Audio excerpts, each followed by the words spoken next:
ଆଜିର ଗଳ୍ପର ନାମ ବୁଝି ବିଚାରି କାମ କର। ତ୍ରେତୟା ଯୁଗର କଥା।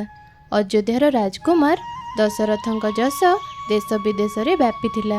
ଶବ୍ଦଭେଦୀ ବାଣ ନିକ୍ଷେପ କରିବାରେ ପଟୁତା ଥିବାରୁ ସେ ନିଜକୁ ଅତି ଦକ୍ଷ ମନେ କରୁଥିଲେ। ଏହି ବାଣ ଶବ୍ଦକୁ ଲକ୍ଷ୍ୟ କରି ନିକ୍ଷେପ କରାଯାଏ। ଲୋକମାନେ ମଧ୍ୟ ଏହିପରି ପାରଦର୍ଶିତା ପାଇଁ ଦଶରଥଙ୍କୁ ପ୍ରଶଂସା କରୁଥିବାରୁ ସେ ବହୁତ ପ୍ରୀତ ଥିଲେ। ସନ୍ଧ୍ୟା ସମୟରେ ସେ ଏକାକୀ ରଥରେ ଯାଇ ଜଙ୍ଗଲ ଭିତରେ ଶିକାର ପାଇଁ ଅପେକ୍ଷା କରୁଥିଲେ। କେବେ କେବେ ସେ ନଦୀକୁ ପାଣି ପିଇବାକୁ ଆସୁଥିବା ମଇଁଷି ଓ ହାତୀର ପାଦ ଶବ୍ଦ, ଆଉ କେତେବେଳେ ହାଲୁକା ପାଦରେ ଚାଲୁଥିବା ହରିଣ ଅଥବା ଖସ୍ ଖସ୍ ପାହୁଣ୍ଡ ପକାଇ ଆଗେଇ ଆସୁଥିବା ବାଘର ଶବ୍ଦ ଶୁଣୁଥିଲେ ଏବଂ ସେହି ଶବ୍ଦକୁ ଅନୁକରଣ କରି ସେ ବାଣ ନିକ୍ଷେପ କରୁଥିଲେ। ଦିନେ ରାତିରେ ରାଜକୁମାର ଶିକାର ପାଇଁ ଜଙ୍ଗଲ ଭିତରେ ଅପେକ୍ଷା କରିଥାନ୍ତି। ବୁଦା ଆଢ଼ୁଆଳରେ ଥାଇ ସେ ପତ୍ର ଅଥବା ପାଣିର ମୃଦୁ ଶବ୍ଦ ଶୁଣିବାକୁ ପାଇଲେ। ହଠାତ୍ ହ୍ରଦକୂଳରେ କ'ଣ ଗୋଟାଏ ଚାଲୁଥିବାର ସେ ଶୁଣିଲେ, କିନ୍ତୁ ଅନ୍ଧାରରେ କିଛି ଦେଖିପାରିଲେ ନାହିଁ। ଦଶରଥ ଶବ୍ଦଭେଦୀ ହୋଇଥିବାରୁ ଶବ୍ଦଟି ତାଙ୍କ ପାଇଁ ଯଥେଷ୍ଟ ଥିଲା। ସେ ମନେ ମନେ ଭାବିଲେ, ଏହା ନିଶ୍ଚିତ ଭାବରେ ଗୋଟିଏ ହରିଣ ହୋଇଥିବ। ସେ ଗୋଟିଏ ସ୍ୱର ନିକ୍ଷେପ କଲେ ଏବଂ ହଠାତ୍ ଏକ ବାଳକର କରୁଣ ବିଳାପ ଶୁଣିବାକୁ ପାଇଲେ। ଦଶରଥଙ୍କ ହାତରୁ ଧନୁଟି ଖସି ପଡ଼ିଲା। ସେ ଭୟରେ ଶିହରି ଉଠିଲେ। ଏ କ'ଣ ହେଲା? ଗୋଟିଏ ବଣୁଆ ପଶୁ ମନେକରି ସେ କ'ଣ ଜଣେ ମଣିଷ ଦେହରେ ଶରବିଦ୍ଧ କଲେ କି? ସେ ଆଉ ବିଳମ୍ବ ନ କରି ଜଙ୍ଗଲ ରାସ୍ତାରେ ସେ ହ୍ରଦ ଆଡ଼କୁ ଧାଇଁଲେ। ହ୍ରଦ କୂଳରେ ଜଳ ଭରୁଥିବା ଅବସ୍ଥାରେ ଯୁବକଟି ଟଳି ପଡ଼ିଛି। ଦେହରୁ ତାର ଝରି ଯାଉଛି ଅବାରିତ ରକ୍ତଧାର ଏବଂ ପାଖରେ ପଡ଼ିଛି ସେ ଭରୁଥିବା ଗୋଟିଏ କଳସୀ। ବାଳକଟି ଦଶରଥଙ୍କୁ ଦେଖି କହିଲା, ମହାଶୟ, ଆପଣ ଏହି ମରଣାନ୍ତକ ସ୍ୱରଟି ନିକ୍ଷେପ କରିଥିଲେ କି? ହେ ରାଜକୁମାର, ଆପଣ ମୋ ପରି ଏକ ନିର୍ଦ୍ଦୋଷ ବାଳକକୁ କାହିଁକି ଶରବିଦ୍ଧ କଲେ? ମୁଁ ଜଣେ ଋଷିକୁମାର। ଅଦୂରରେ ବସାଇ ଆସିଥିବା ମୋର ଅନ୍ଧ ପିତାମାତାଙ୍କ ତୃଷା ନିବାରଣ ପାଇଁ ମୁଁ ତ ନିରୀହ ଭାବରେ କଳସୀରେ ଜଳ ଭରୁଥିଲି। ମୋ ସହ ଆପଣ ଏପରି ନୃଶଂସ ବ୍ୟବହାର କାହିଁକି କଲେ? ଏବେ ମୋର ପିତାମାତା ମୋର ବିଚ୍ଛେଦ ଯନ୍ତ୍ରଣା ସହ୍ୟ କରିପାରିବେ ନାହିଁ। ମୁଁ ଆଉ ବଞ୍ଚିବି ନାହିଁ। ମରଣ ମୋର ଆଗତ ପ୍ରାୟ। ତୁମେ ଶୀଘ୍ର ମୋର ପିତାମାତାଙ୍କ ନିକଟକୁ ଯାଇ ତାଙ୍କୁ ଜଳପାନ କରାଇ ତୃଷା ମେଣ୍ଟାଅ ଓ ତାଙ୍କ ପାଦ ତଳେ ପଡ଼ି କ୍ଷମା ଭିକ୍ଷା କର। ଏଇ ବାଟେ କୁଡ଼ିଆକୁ ରାସ୍ତା କହି ମୁନିପୁତ୍ର ସବୁଦିନ ପାଇଁ ଆଖି ବୁଜିଲେ। ରାଜପୁତ୍ର ମାଠିଆରେ ଜଳ ଭରି ଋଷିକୁମାରଙ୍କ ନିର୍ଦ୍ଦେଶିତ ପଥରେ ଅଗ୍ରସର ହେଲେ। ସେ କୁଡ଼ିଆ ପାଖରେ ପହଞ୍ଚିବାରୁ ବୃଦ୍ଧ ପିତା ଚିତ୍କାର କରି କହିଲେ, ପୁଅ ଶ୍ରବଣ, ତୋର ଏତେ ବିଳମ୍ବ ହେଲା କାହିଁକି? ତୁ କ'ଣ ହ୍ରଦରେ ସନ୍ତରଣ କରୁଥିଲୁ କି? ଆମେ ଭାବିଲୁ ତୋର କିଛି ଅମଙ୍ଗଳ ଘଟିଛି। ତୁ ଉତ୍ତର ଦେଉନାହୁଁ କାହିଁକି? କମ୍ପିତ ସ୍ୱରରେ ଦଶରଥ କହିଲେ, ହେ ମହାମୁନି, ମୁଁ ଆପଣଙ୍କ ପୁତ୍ର ନୁହେଁ। ମୁଁ ଜଣେ ରାଜକୁମାର ଏବଂ ଏ ପର୍ଯ୍ୟନ୍ତ ଧନୁ ଚାଳନାରେ ପଟୁତା ଅର୍ଜନ କରିଥିବାରୁ ମୋର ଗର୍ବ ଥିଲା।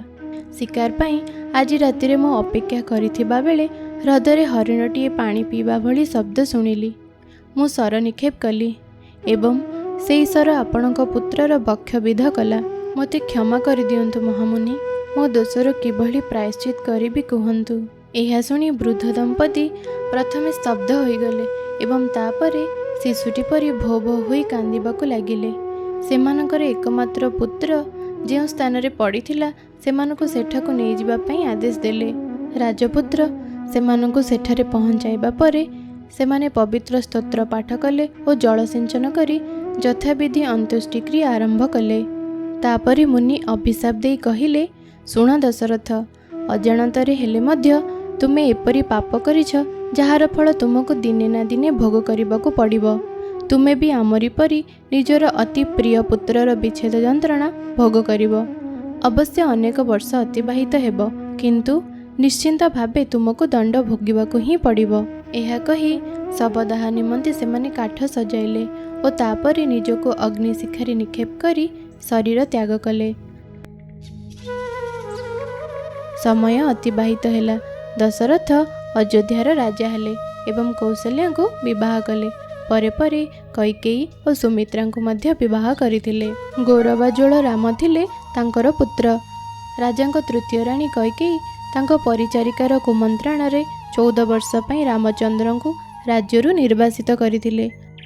ମଧ୍ୟରାତ୍ରିରେ ହ୍ରଦକୂଳରେ ପ୍ରାଣତ୍ୟାଗ କରିଥିବା ଯୁବକ ପୁତ୍ର ପାଇଁ ମୁନି ଦମ୍ପତି ଅଶ୍ରୁମୋଚନ କରିବା ଭଳି ଦଶରଥ ମଧ୍ୟ ତାଙ୍କ ବୃଦ୍ଧ ଅବସ୍ଥାରେ ପୁତ୍ର ପାଇଁ ଶୋକାତୁର ହୋଇଥିଲେ ଓ ଶେଷରେ ପ୍ରାଣତ୍ୟାଗ କରିଥିଲେ। ଏକଦା ନିଜର ପଟୁତା ସମ୍ପର୍କରେ ଦଶରଥ ଏପରି ଦାମ୍ଭିକ ଥିଲେ ଯେ ସେ ବୁଝି ବିଚାରି କାମ କରୁନଥିଲେ। ଅନ୍ଧକାରରେ ଜଣେ ଲୋକ ସରାହତ ହେବ ଏହି ବିପଦ ତାଙ୍କୁ ଶଙ୍କିତ କରିନଥିଲା। ଶବ୍ଦଭେଦୀର ପଟୁତାରେ ବିଶ୍ୱାସ ରଖିବା ପରିବର୍ତ୍ତେ ସେ ସ୍ପଷ୍ଟ ଦିବାଲୋକରେ ବାଣ ନିକ୍ଷେପ କରିବା ଉଚିତ ହୋଇଥାନ୍ତା। ସେ ଆଘାତ କରିବାକୁ ଚାହୁଁନଥିଲେ, ମାତ୍ର ତାଙ୍କର ଦୂରଦୃଷ୍ଟି ନଥିବାରୁ ସେ ଏହିପରି ଏକ ଭୟାନକ ଘଟଣାକୁ ସାମ୍ନା କଲେ। ଆଚ୍ଛା, ଆମେମାନେ ଏହି ଗଳ୍ପରୁ କ'ଣ ଶିକ୍ଷା ଲାଭ କଲେ? ଆମେମାନେ ଏହା ଶିକ୍ଷା କଲେ ଯେ କୌଣସି କାର୍ଯ୍ୟ କରିବା ପୂର୍ବରୁ ସେ ବିଷୟରେ ପ୍ରଥମେ ଭଲରେ ବୁଝିବା, ବିଚାର କରିବା ଏବଂ ଉଚିତ ଲାଗିଲେ ଯାଇ ତାକୁ ଆଚରଣ କରିବା। ନହେଲେ ଧନରୁ ବାହାରିଥିବା ତୀର ଓ ମୁଖରୁ ବାହାରିଥିବା ବଚନ କେବେ ବି ପୂର୍ବ ଅବସ୍ଥାକୁ ନ ଫେରିଲା ପରି ଭୁଲ କାମର ପରିଣାମ ସର୍ବଦା ଭୟାବହ ହିଁ ହୋଇଥାଏ।